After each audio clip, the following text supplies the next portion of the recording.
What's up, guys? It's McNulty here. Welcome back to the channel. I hope you guys are all doing well. And we've just finished up the Challenge Festival, and just wanted to show off a little bit. Got my rankings in here. Managed the top 5K in the Epic, and just scraped into the top 10K in Rare. So I'm grateful for the 3 Epic Hero tokens. Unfortunately, I didn't even bother competing in the Legendary because the rewards weren't that great. But we have got some good new news this morning. New news. We have a new hero. We've got the War of Three Kingdoms summon, which has just opened up and the registration started. But look at this. Look at this amazing Nine-Headed Beast. It's just called the Nine-Headed Beast. So this is the new hero that we've got in the Three Kingdoms summon. And this character just looks incredible. I've no idea where it comes from. It looks like something out of the End of Days, to be fair, but yeah, amazing looking hero. So we're going to go ahead and have a look at this guy or thing today. Let's see what this hero is all about. So we obviously have an ice hero, legendary, of course, the druid class. So not only are there loads of like eagle heads, but we've got a chance to spawn a little minion as well, so that's pretty cool. The family bonus, so this is another hero from the Journey family. With the Journey family, there's a bonus for 1, 2, or 3 heroes, and it's a 50, 75, or 100% chance to increase the duration of each status effect that's cast by the hero by 1, 2, or 3 turns. So these Journey family heroes, they're all casting status ailments, and the family bonus makes those status ailments last a bit longer. Now we've got 2 passives going on. So the first passive is a health recovery on buff received. So this character has a 50% chance to heal by 10% when they receive a buff or a positive stack. Fantastic passive.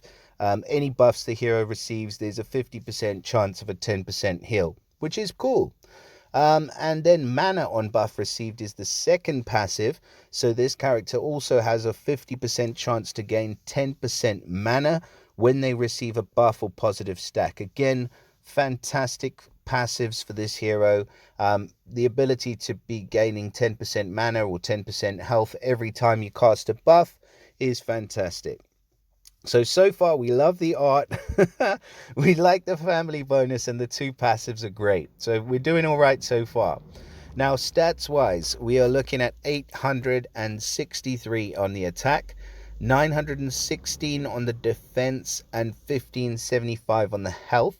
Really good stats. So the attack stat, while it is the lowest of the 3, is still actually really high. So that I'm loving straight off the bat. 863 is quite a high attack stat, but this hero is going to be survivable as well. The Nine-Headed Beast is going to be sticking around to give you nightmares by the looks of it. Okay, let's look at what we're looking at with the max power preview on. So we've got 1124 attack, 1166 defense, and a whopping nearly 2200 on the health. So again, super survivable hero, really good stats. And the Nine-Headed Beast will benefit from the regen ether talent. So at the start of each battle, this hero gets regenerates 420 health over 6 turns. It's a pretty good talent, and it does kind of work well alongside his passives.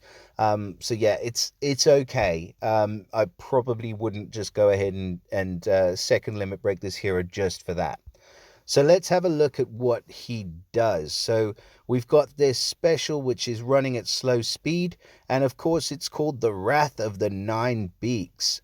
So at slow speed, the Nine-Headed Beast will deal 150% damage to 9 random enemies. 9 enemies? I was just going to say, well, there's not 9 team members, but basically that means that he's going to hit 9 times for 150% damage. I mean, it's a good amount of hits. I mean, 1500, say 150% damage times 9. So 900 was 5 times 9, 45. So he's in total going to be dealing 1,350 damage if you sort of added it all together. But then if you've got a hero, let's say you've got a hero like Lu Bu, he's another featured hero here. He hits 300% damage or 330% damage to the whole team. He's dealing more damage overall or in total. The difference here is that you could have 4 or 5 hits on a single hero, in which case that hero's just, they're dead.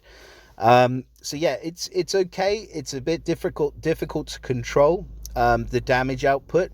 But let's look at what else happens. So the duration of buffs is reset for all allies.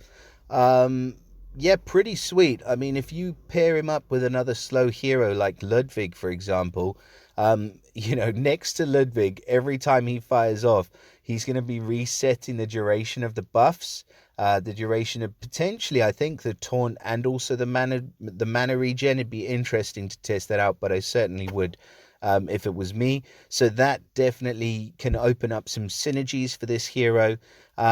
And the duration of status ailments is reset for all enemies. That's fantastic. So you've got some seriously heavy status ailment damage dealers.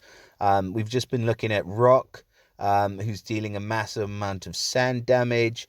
You've got heroes like D'Artagnan, you've got Hurricane, you've got Matilda, who's increasing the damage but also dealing a whopping amount of poison damage. Ray from the magic heroes. So if you've got the Nine-Headed Beast, you can refresh or reset the duration of status ailments for all enemies as well. And all allies get plus 40% attack for 4 turns. That is decent. Now, I know we've got old Flip, who's average speed, doing plus 50, I think, and then he's doing a crit chance as well. Or no, he's just doing a crit chance. What am I saying? But you've got other heroes that'll increase the attack at a more sort of competitive speed.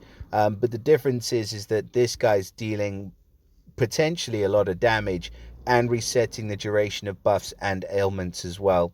And then all enemies are going to get minus 40% attack for 4 turns as well. So that just means it's going to be more difficult to come back from all the havoc that this Nine-Headed Beast has just caused your whole team.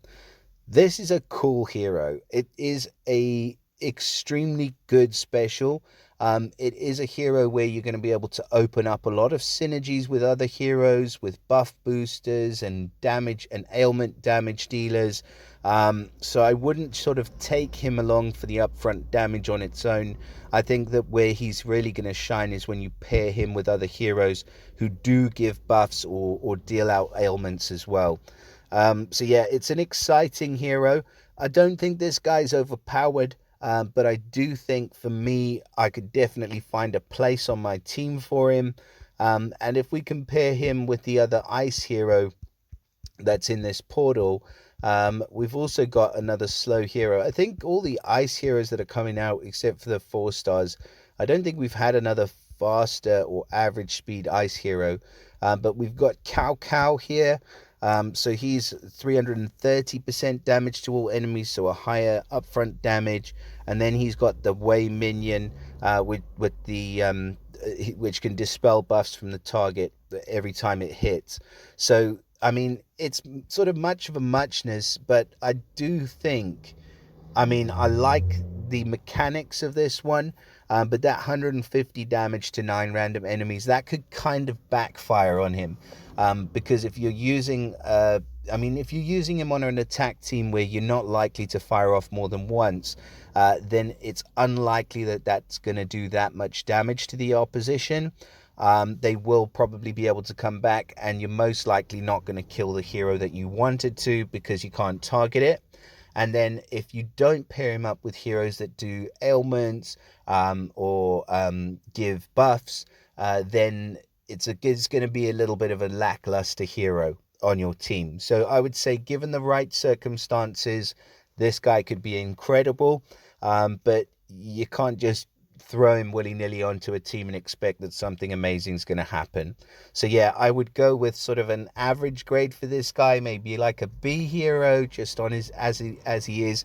But if you know how to use him, he could definitely be an incredible addition to anybody's roster.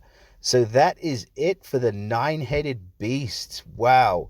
So good luck in your War of Three Kingdoms, in your preparations. We haven't been assigned our war bands just yet, but I wish you guys all the best of luck in the War of Three Kingdoms. Enjoy it. Enjoy the summons. Please drop us a like, subscribe if you find the videos useful, and I look forward to seeing you all again next time. Bye for now, guys.